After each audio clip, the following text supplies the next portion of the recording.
Hi everyone, in this tutorial I'll show you how to add a depth to object in DaVinci Resolve. Let's get started. First go to Fusion, then select your clip. Then add an image plane 3D. Hold Ctrl plus space and type the image plane 3D and click add.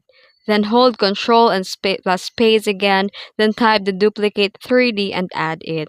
Then set the copies to 100 in the inspector panel and modify the Z offset to 0.02 for depth. Transform the 3D object by open the Tools menu and search for Transform 3D and add it.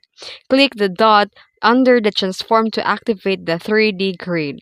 Adjust the X, Y, and Z axis in the inspector to position your object. Hold Ctrl plus space, type renderer and add it. Then connect the output node in Renderer 3D to Media Out. And that's it.